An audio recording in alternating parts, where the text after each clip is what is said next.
Tere! Arhitektuurisaade on tulnud taas Kadriorgu, 300-aastasse Kadriorgu, aga seekord räägime hoonest, mida veel ei ole, oranžeriist. Ja kuidas see oranžerii seotud on meie selle saate põhikülalisega ehk karismaarhitektidega? Oranžerii iseenesest tuleneb ju prantsusekeelsest sõnast ja tähendab sellist talvist taimede ülalpidamise kohta ehk sellist suurt kasvuhoonet, mis ei täida ainult sellist kasvuhoone funktsiooni, vaid temal on mitu funktsiooni. Talvel on ta nii-öelda varjupaigaks taimedele, mis suveks õue tõstetakse, kevadel pannakse seal kasvama jällegi need suvetaimed, mis tulevad peenardesse. Siis, kui kõik see ruum on tühi, siis saab seal teha uhkeid bankette, palle ja vastuvõtte. Tal on alati mitu funktsiooni olnud, et selles suhtes ütleme klassikalist oranžeriid loomulikult Kadriorus ei ole olnud. Et me teame, et siin on olnud lavatsid, aga kuna me oleme ju 21. sajandis ja meil on ju tegelikult suurepärased kogemused ka Euroopast, et üks selline tõeline aianduskeskus, õigemini pargikeskus peab olema aktiivne ja atraktiivne ja seetõttu saigi siis välja kuulutatud see oranžerii konkurss, mis tegelikult tõi ju päris hea tulemuse, et osales 14 bürood oma töödega. Tööd olid ju kõik suurepärased, mõned olid väga lennukad, mida kahjuks ei olnud võimalik ju sellesse keskkonda sobituda, sest et keskkond ise on ülimalt pretensioonikas, et see keskus ehk tulevane oranžerii asub ju tegelikult ajaloolise Castellani, aedniku ja teenijate maja vahetus läheduses. Ehk täna on ju Castellani majas Vilde muuseum, aedniku majas on president Rüütli residents ja teenijate majas on president Ilvese residents. Nii et see toob esile sellise põhjendatud lähenemise, et nii nagu on ju loss, on ju ka kolmeosaline, on loss ja 2 tiibhoonet, nii oli ka meie sellises lähteülesandes, et see kompleks peab olema liigendatud, et sa visuaalis võib olla täiesti üks, aga ta peab olema vähemalt Koidula tänava poolt vaadatud, et on nagu liigendatud, et sa saad aru, et siin on nagu see samane lossikompleksi lähenemine. Mis mulle väga selle võidutöö juures meeldib, on see, et see võidutöö ei läinud nii-öelda klassikalisesse oranžeriisse, vaid ta tuli oma katusemaastikuga ideena Luigetiigi paviljonilt, et see selline vastastikku mäng, Luigetiigi paviljoni katus ja siis selle tulevase oranžerii katus, et need mängivadki omavahel tegelikult suurepärast sellist silmsidet, et jõudes juba Luigetiigi äärde, nähes seda uut oranžeriid, siis sa tead, kuhu tulla, et vaadata, mismoodi aednikud toimetavad, mis on nende see tõeline varasalv, mida nad tegelikult väga vähestele näitavad, aga milleta ükski park tegelikult eksisteerida ei saa. See ülesanne oli nii põnev, et kui see konkurss välja kuulutati, siis suhteliselt kohe oli selge, et sellest peab osa võtma. Et ta on Kadrioru pargis, see on nii arhitekti nii apetiitne teema. Kohe, kui seda lähteülesannet sai uuritud ja endale selgeks tehtud, mis see oranžerii nagu olla tahab või oodatakse, et siis võib-olla sellest välimusest ennem oli meil kohe selge, et me tahaks väga neid töökaid aednikke rohkem rahvaga kontakti viia.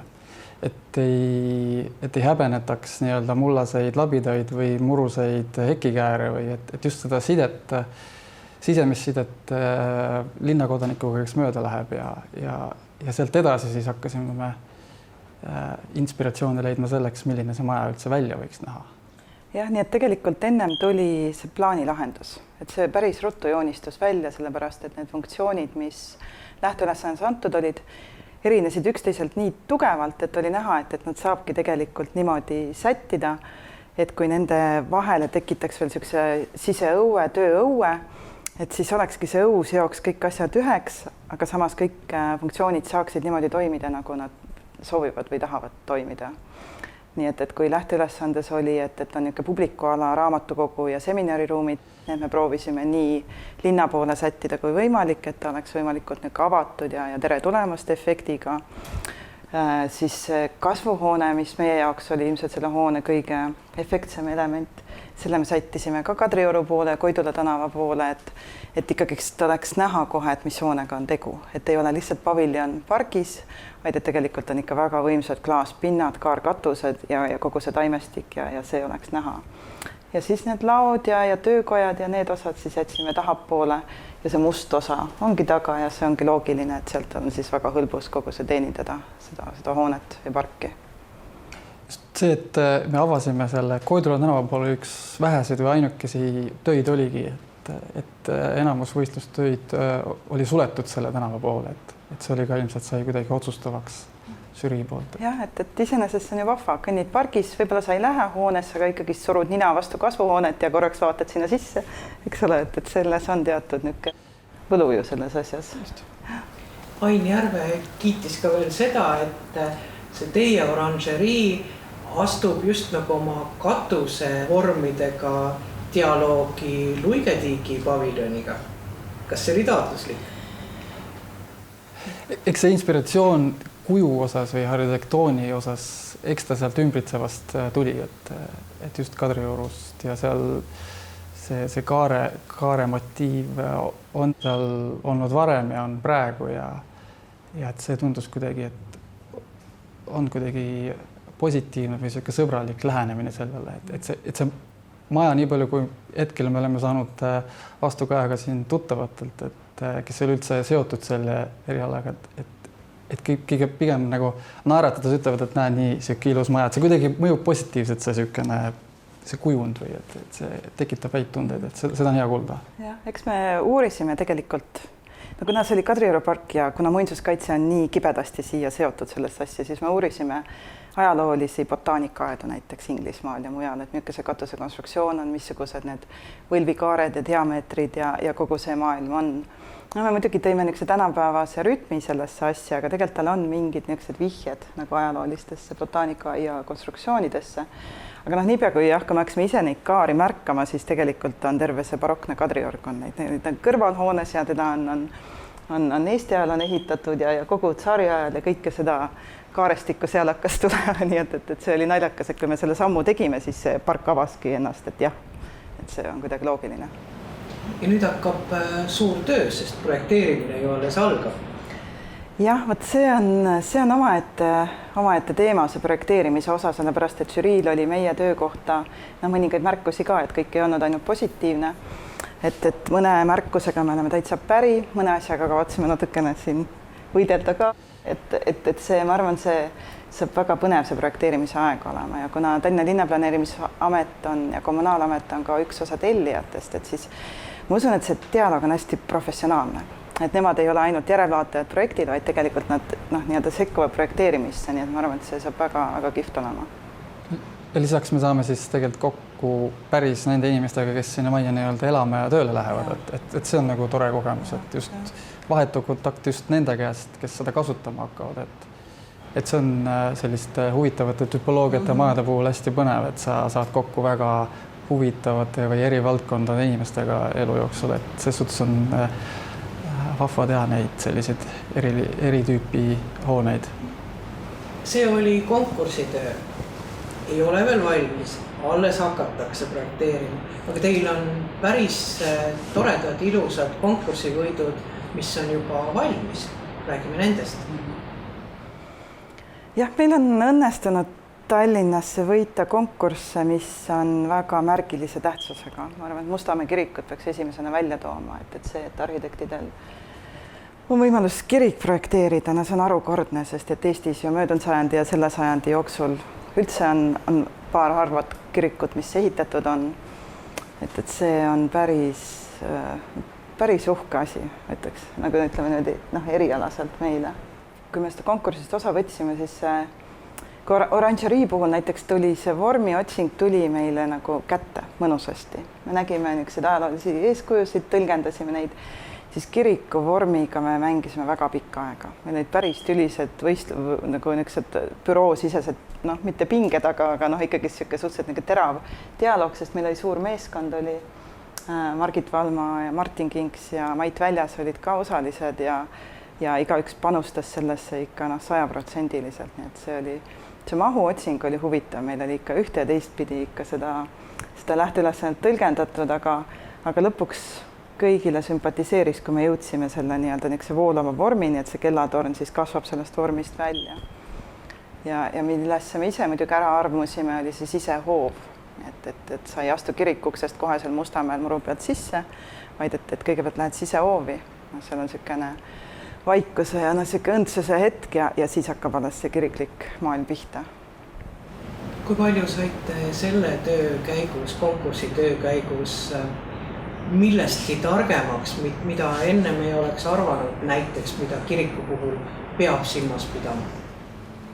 No ma arvan, et kindlasti see logistika, eks ole, et kirikul ta teenindab teatud ülesandeid inimese elutsüklis, nii et me õppisime nii sest alguse osast kui ka inimese elutsükli lõpuosast päris palju.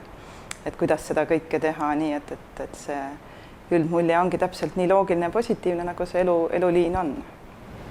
Ja tänapäeval kirikute juures on ka suur tähtsus sotsiaaltööl, et sellel kirikul on ju ka muud funktsioonid juures, mitte ainult liturgiat, jumalateenistused.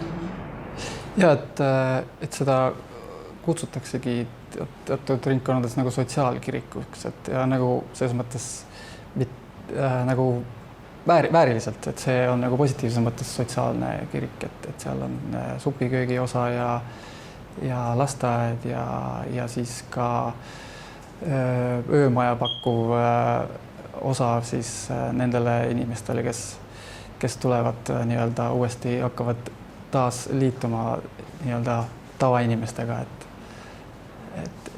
et see sotsiaalne osa on seal võrreldes siis selle liturgiaga 70-30 isegi, et see on nagu isegi suurem seal. Praegu tundus, et kirik iseenesest just nagu oleks pealtnäha valmis, mis veel teha. Tegelikult on teostamata suur osa sisearhitektuursest osast. Et Ville Lausmäe, kogu tema panus sisearhitektuuri on kõik veel välja ehitamata. Aga sisearhitektuurne osa tuleb väga hästi balansis selle välisarhitektuuriga. Meil on hea meel, et sisearhitekt ei hakanud meiega võistlema või kuidagi niimoodi pingeid tekitama, vastupidi väga sujuvalt võtab selle välisilme ja pöörab selle hoonesse sisse, nii et ma arvan, et see tuleb väga loogiline ja sujuv ruum kõik. Superministeerium, see oli ka teie võidutöö? Ja, see on üks huvitav töö, sellepärast, et töö on ometigi pälvinud väga palju kriitikat, aga mis võib-olla on jäänud tähelepanuta on see, et me oleme ise oma lahendusega väga rahul. Sest et see oli arhitektuurikonkurss ja meie ettepanek väga meeldis. Et niisugune tagasihoidlik valge maht, võib-olla niisuguse väikse kelmika arhitektuurse elemendiga, aga et linnaruumis mõjuks ta suursuguselt ja väärikalt ja heledalt ja helgelt ja töötaks hästi selle väljakuga, mis siis seal ees on. Nii et tegelikult jah, see ettepanek, mida meie sinna linnaruumi nägime, see meie arust töötab. Sest et enamus ei teagi palju seal piiranguid oli, et mida üldse nagu sai ka seal konkursil ette pakkuda, et need piirangud olid nagu väga kinni, et selles, mis oli üldse meie mängumaa, et sealt see välja võluda, et ma arvan, et see kõik ikkagist on õnnestunud, et kui võrreldes, kui jäik see kõik see oli, mida üldse teha lasti või... See vist oli teil ehitajaga ka probleeme? Meil olid jah siuksed omavahelised siuksed mõttearendused, aga tegelikult mõlema osapoole poos on nagu arusaadav, seepärast, et ehitaja, kes ongi arendaja, tema ajab teatud liini ja temal on tegelikult riigi poolt see õigus antudki, et ta ehitab ise välja enda ressurssidega ja arendab seda. Et võib-olla siin ongi küsimus üldse suurem, et kui ei sobiks see mudel, et ehitaja ka arendab, siis oleks need rahalised ressursid võib-olla olnud teistsugused. Et tegelikult see poleemika, kuidas see ministeeriumi ühishoone ehitus niimoodi kellegi kätesse läks, on võib-olla see põhiküsimus. aga muidugi oli, mis teiselt poolt oli veel, andis niisugust värvikust asjale juurde, olid siis need ministeeriumid, kes siis sisse kolivad, sellepärast et nendega meil oli ikka väga isiklikus laadis vestlused ja analüüsid nende ruumi planeeringu ja ootused ruumidele. Ja tegelikult see oli kokkuvõttes minu jaoks ka üks niisugune kihvtim osa sellest tööst. Sellepärast, et ma arvan, et inimestel ei ole väga palju võimalust ja arhitektidel ka Rahandusministeeriumi esindajatega laua taga olla ja arutada, kuidas nende töö välja näeb ja kuidas nad, missugust ruumi nad enda ümber ootavad ja Majandus- ja Kommunikatsiooniministeeriumi, nii õudselt põnev oli näha erinevaid meie juhtivaid organeid töötamas nagu teise nurga alt, et kuidas nad ennast näevad. Et see kogemus oli väga kihvt. Kas saab ka välja tuua, et milline ministeerium tahtis kas mingeid kummalisemaid asju või kes oli leplikum, kes oli pretensioonikam? Mis võib-olla oli huvitav, oli see, et kõige kelmikam ja oma ideedes hästi ärev oli Justiitsministeerium, mida võib-olla ei oskaks oodata, sest nemad nägid enda ruumi ikka väga põnevalt. Sotsiaalministeerium ajas seda joont, et oleks nagu kasutajapõhine ruum. Ehk et need, kes on siis koha peal, et nendel ei oleks staatilist töökohta, vaid kõik oleks selline kasutajapõhine, nende elurütmide ja töörütmide põhine. Et see oli jälle huvitav kogemus. See oli siuke eksperimentaalne, ma arvan, et suures osas see töötab hästi, teatud osas ei tööta, aga nad on juba ise teinud seal ruumis mugandusi, nii et ma loodan, et see asi läheb hästi edasi neil. Kui me nüüd räägime karismaarhitektidest, et kes on need karismaarhitektid? Karismaarhitektid on 4 noort inimest, kes käisid kunagi kõik ühes koolis. Ja siis meie, siis veel on Martin Kinks ja Margit Valma. Ja meil just täitus 10 aastat, mis on päris pikk aeg. Et võib-olla me ei olegi enam nii noored. Ja karismaarhitektide puhul võib-olla, mis me ise oleme märganud, on huvitav fenomen see, et me oleme teinud pigem hästi eri tüpoloogiaga hooned, mitte niivõrd ühte ja sama, et meil on siin kirikud, Tallinna bussijaama terminal, ministeeriumi hoone, siis teater, koolihoone, nüüd tuleb aednike hoone, oranžerii ja et need on kõik on hästi, iga kuidagi uus hoone on eri tüpoloogiaga, et kõik on alati kuidagi sihuke uus ja huvitav ja hoopis teistsugune.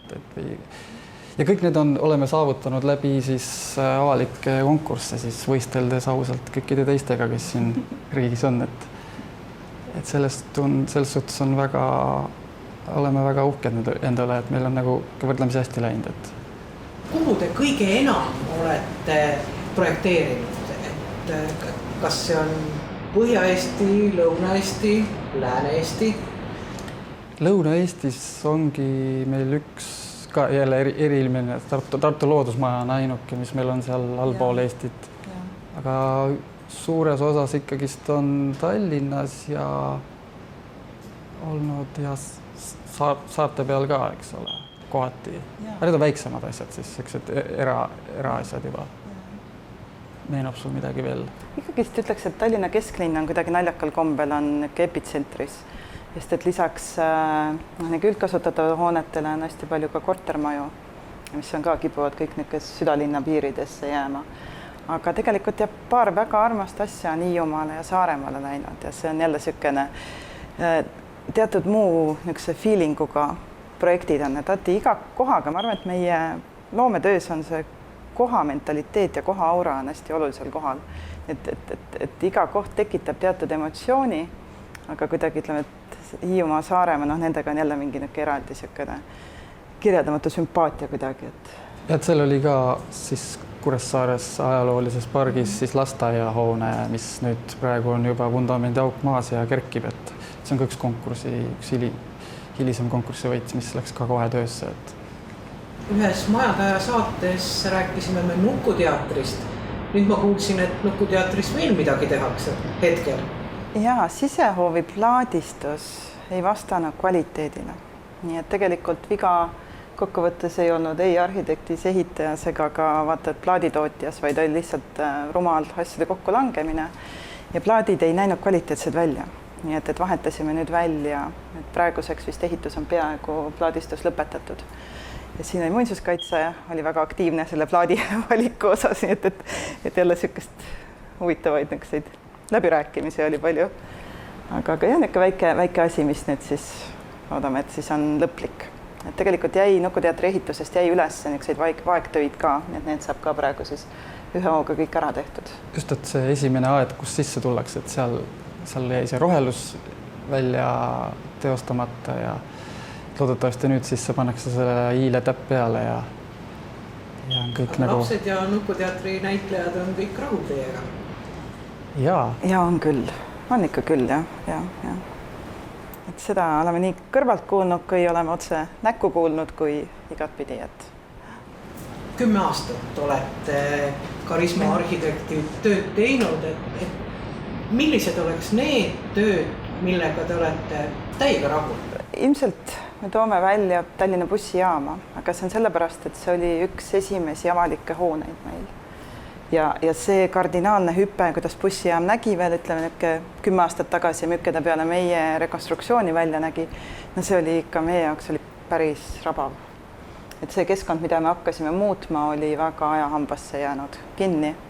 Et kui me mõnikord vaatame enda lõbuks vanu pilte ja praeguseid pilte, siis see on ära unustanud peaaegu, missuguseid elemente seal kõik seal vestibüülis oli ja missugused need fassaadid olid ja niisugune notsuroosa ja nii edasi, et see on selline projekt, mis aga kuna ta on üks esimesi, siis ta lõpuni jääb nii armsaks, midagi ei saa teha. Just võib-olla tunnemegi rõõmu selle üle, et sellest olukorrast, mis seal oli, et õnnestus teha see, mis nagu lõpuks välja tuli, et oli ikkagist nii kehvas ja veidras seisus, et ilmselt enamus oleks arvanud, et lihtsam oleks maha lükata olnud ja teha midagi sarnast, mis praegu aga uuesti ja nullist, aga tegelikult me nägime kõvasti vaeva ja leidsime selle sellise lähenemise ja selle üle me olemegi nagu õnnelikud, et tegelikult see on nagu hästi, Jättes Karisma arhitektid tööle, soovin ma teile arhitektuurisaate Majade ajas vaatajad ilusat nädalavahetust ja kui kõik hästi läheb, siis kohtume 2 nädala pärast.